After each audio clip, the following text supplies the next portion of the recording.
Hello, and welcome to yet another episode of Harlequin's Book Coven, where I, your host, Prince Harlequin, read a book and then tell you about it. And by tell you about it, I mean give my thoughts, because I'm not spoiling anything here. It is a spoiler-free review. I want to be super clear on that, especially with what the book is and who it's written by, who is known for their twists. So we are taking a slight detour from Clive Barker. Not because of how much I was disappointed with Cabal, but more because I love him as an author and he has a limited amount of works that I can read. And I don't want to run out because I don't know that he's producing any other books. So once I'm done, I think I'm going to be completely done and we're not going to have any other masterpieces from Clive Barker. So we're taking a detour to one of my other favorite authors. And that author is Riley Sager, and that book is Home Before Dark. So I have read everything prior to this one. So I have read Final Girls. That was the first one that made me really fall in love with Riley Sager. I've read Last Time I Lied, which is my favorite of his so far. I've read Lock Every Door, which I loved the journey of. I just didn't like the reveal. The reveal just didn't do it for me. And it's not that it wasn't surprising or good.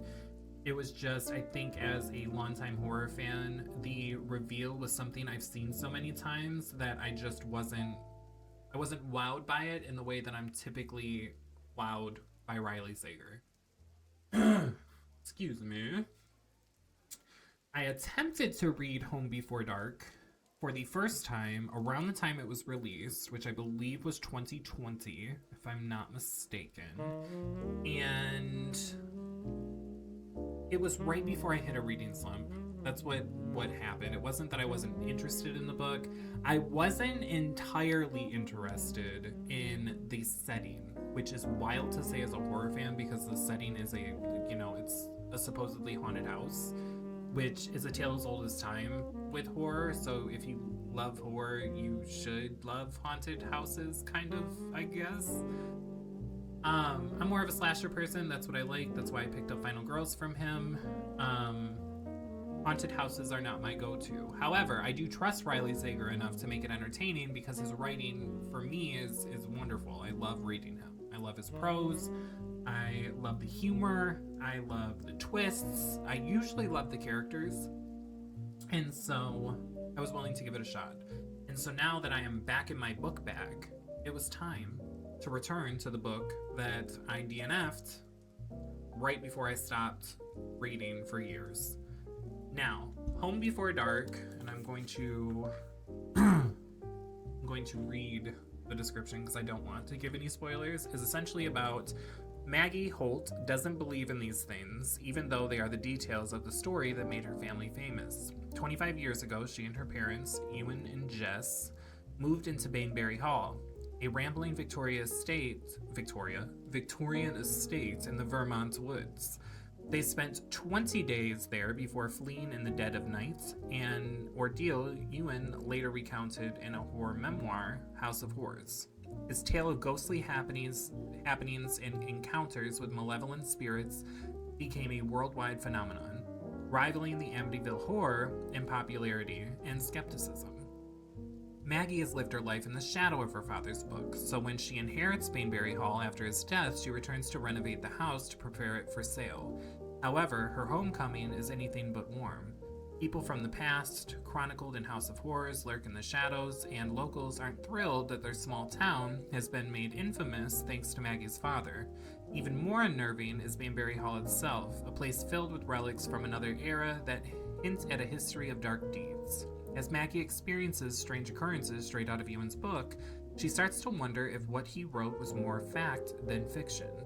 Alternating between Maggie's uneasy homecoming and chapters from her father's book, Home Before Dark is the story of a house with long-buried secrets and a woman's quest to uncover them, even if the truth is far more terrifying than any haunting. Ooh, that was a long description, but a necessary one. So, for Home Before Dark, let me get some notes, because I got them. For Home Before Dark, there are several things I loved about this book.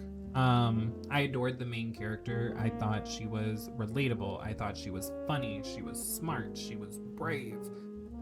She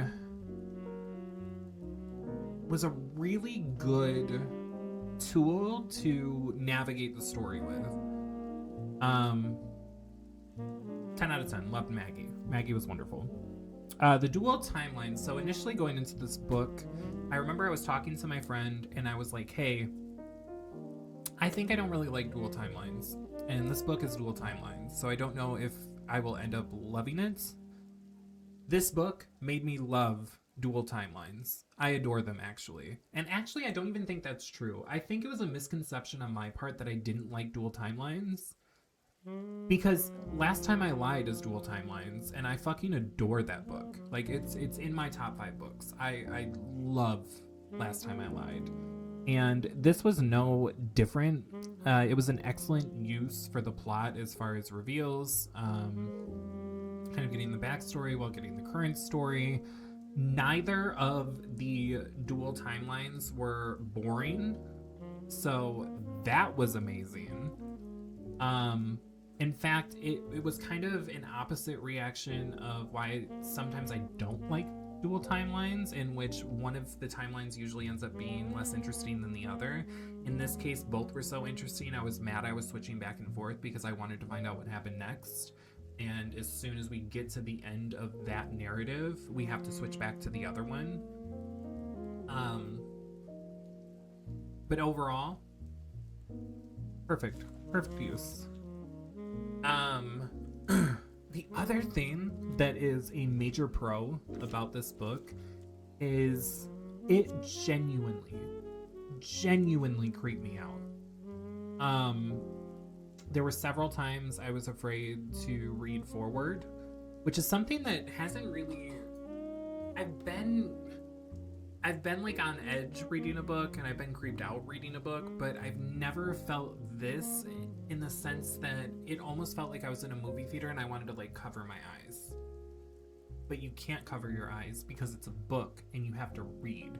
So you're just forced forward in fear to find out what happens. Riley did an excellent job with the horror of this book, because even in the daytime, even in the bright ass daytime, I was terrified.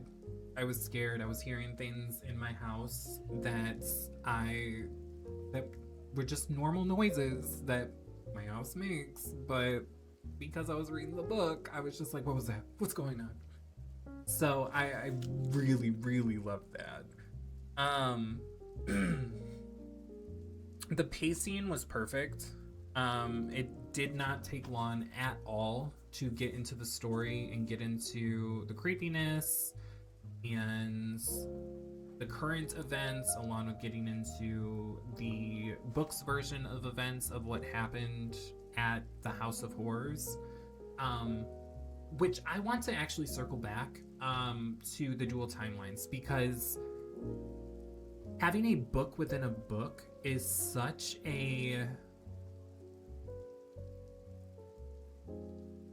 I think it's my new favorite thing, because you get to have these two different descriptions of what went down. So you have like the real life description, and then you have the House of Horrors description. And both are equally entertaining, but it's really fun to go into the book's timeline, because is it fiction? Is it real? What's going on? It has the ability to do whatever it wants to do, because a fictional account or a fictional non-fictional account of a story can end in any way. And because it's Riley Sager, you don't really know. You don't know where it's going to go. And so I really, really enjoyed that. The reveals... This is one of the rare occasions, well, not so rare occasions, not with Riley Sager, where I guessed nothing. I was kind of blown away by all of the reveals.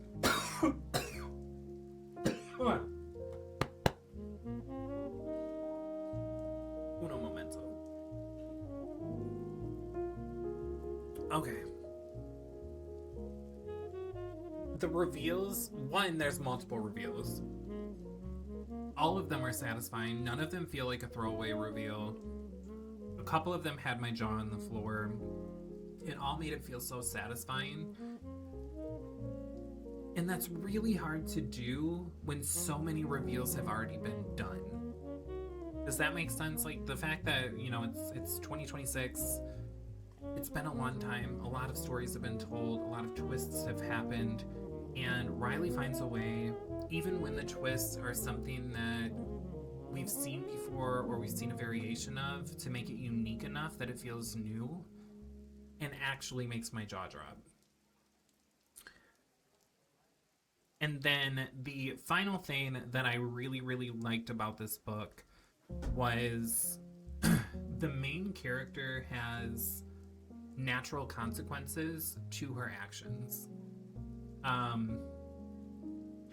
So often in fiction specifically, we'll have a main character that's flawed, and because they're flawed and because of things they've gone through, they do things that, while understandable, are still asshole things to do.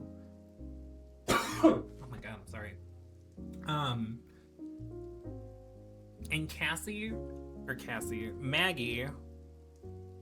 Maggie is definitely a flawed character. She's had a lot to contend with growing up, in the shadow of her father's book, and the spotlights that provides, and the consequences that come with that.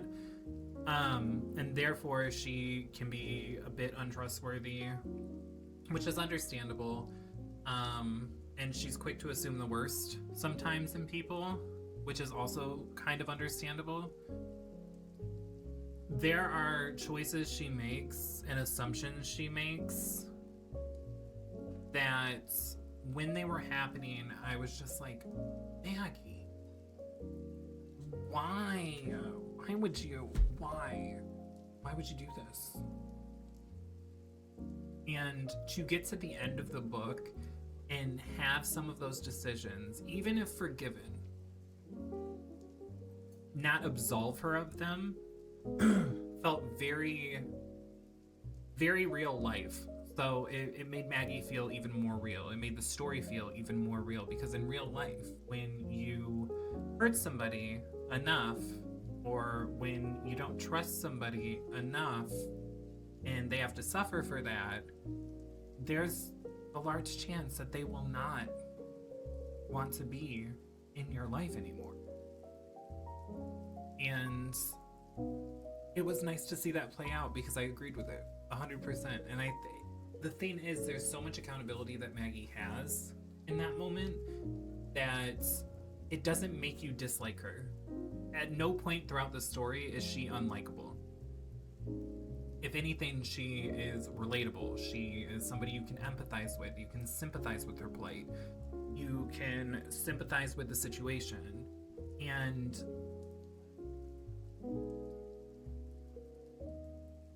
I just really admire Riley's ability to bring a character to life, to keep providing main characters that are so easy to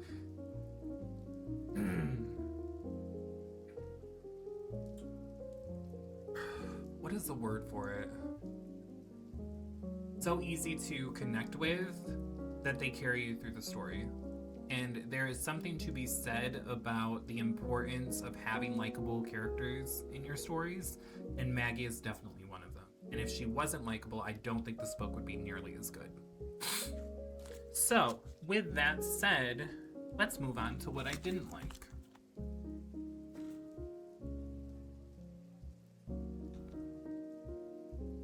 Do you know what's happening here? I don't have anything that I don't like about this book. There is zero cons. I genuinely think that there isn't a single detractor in this entire book. And because of that, we have reached our first 5-star book of the year. And it's so early. When I'm recording this is January 19th. In the very beginning of the year, we already found a 5-star book. This is a perfect book. There is nothing wrong with it. There is not a single thing that I did not enjoy about it. There was not a single detractor within the story itself. It was haunting. It was terrifying. It allowed for multiple different reveals and endings because of the way the dual timeline happens. Perfection.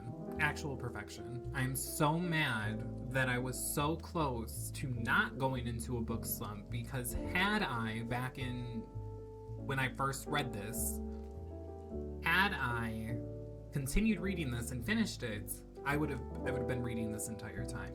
But then I don't think I would be making videos about reading. I don't. I think it would have just been a hobby, which is fine. It's okay to just have a hobby, but I'm happy to be doing this.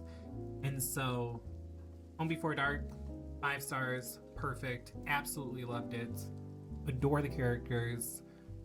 Read this in 2 days. I read roughly 50 pages, I think, the first day, and the second day, I just plowed through the entire thing.